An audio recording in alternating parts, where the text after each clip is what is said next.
With the amount of racing that we do, we go through a lot of fuel during the course of the year.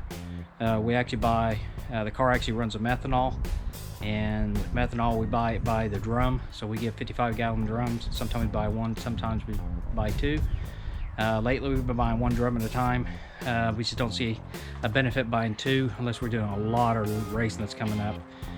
Very rarely buy fuel at the track unless it's emergency.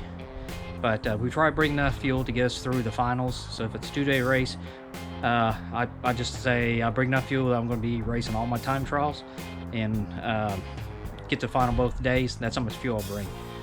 It's very good.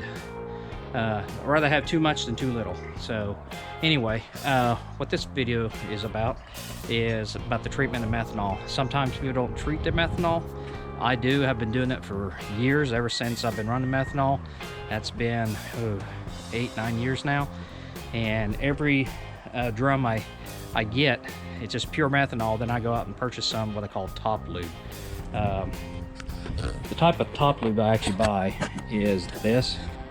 Like I said, this is just I imagine there's other type of top lubes that's out there, but this, I've been buying this for years. Sometimes I'll buy it scented, sometimes I'll have it different color in it or something like that. This way, if I make it a different color, I can tell my old fuel from my new fuel, which is a good tip there. Take for example what's sitting on the ground there. That's my old fuel. It's tinted. The new fuel is untinted. So I know I'm going to be using that fuel first before I get into this.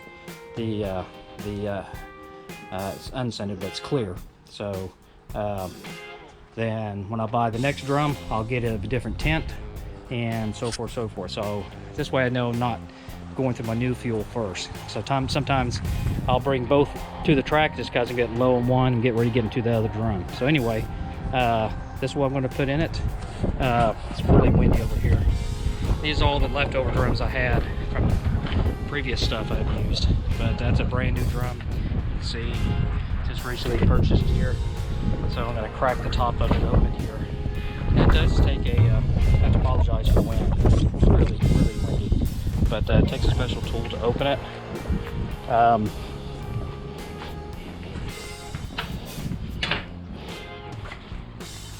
It takes a tool like this. This is what's considered it does not make a spark. It's just a type of a material it's made of. It's a non-sparking drum wrench, and it actually says it right there. It's hard to get the focus, but this is what it is.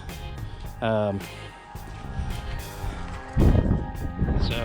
once again, apologize for me. I'll try to lock it best I can. It just goes on here. You just turn that sucker.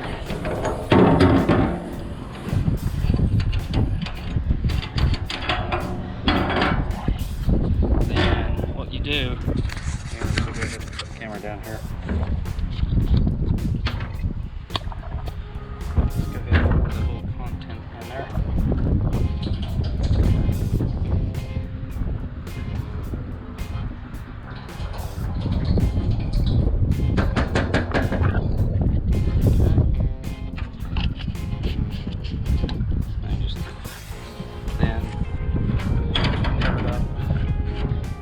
Okay, I actually have a stick that I'm going to stir the top lube in. This stick, I went to the trouble, I actually put kind of tick marks on it. You can see it. This should, anytime I want to know how much fuel's in there, I can stick this stick down the tube real quick, and it shows me approximately how many gallons that's left in the tank or in the drum, so there's no guesswork on it, or it's just a little bit more accurate. So sometimes it's like, well, I have 10 gallons, I end up having 20 or something stupid like that. But anyway, this is made this a long time ago, ever since I started getting drums and stuff. I will always want to know how much fuel I have left. But yeah, it's stick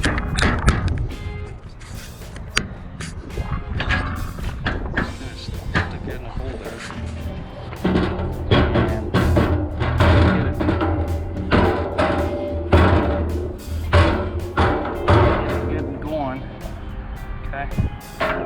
And these numbers will fade over time. I just now marked them. It's kind of faded. I still could see it, but it didn't show good up on the video, so I went ahead and remarked it. And all I do is just it back, tighten it really good. And these drums do sit outside all the time. I don't put these in the shop. I don't think it's a good idea. But all the, I actually stick a plastic lid on it like that, so it protects us from the elements, keeps the rain off of it, doesn't, so nothing will get through that. So, but anyway, that's how I treat my methanol. Not sure how everybody else treats theirs, but that's how we've been doing ours. And I just use a transfer pump. I don't leave it in. I take this out, just use it enough to just fuel the drums or the the containers. Then I take it right out, hang it on the wall here. I drain it. This will actually be full with fuel, so before I take it out, I turn it upside down back in the drum, put the spigot back in the drum, and it will empty this back into the drum. But that's just another tip. If you get this type of pump, just don't take it out and lay it down, because you'll dump a lot of fuel out. So I just use a hose, this one here, the gray one, to take it from the pump into the container.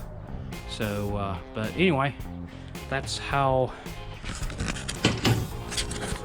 I treat my fuel. If you guys have any other suggestions how you treat your fuel, I would like to hear it. If you like what you see, just press that like button and subscribe to my channel if you'd like to see more content like this. If you want to know how we get fuel out of a drum, we have a little pump here. You just take it,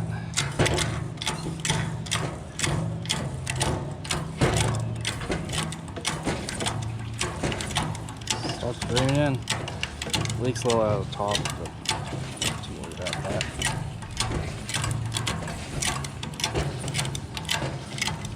Alright, pump away.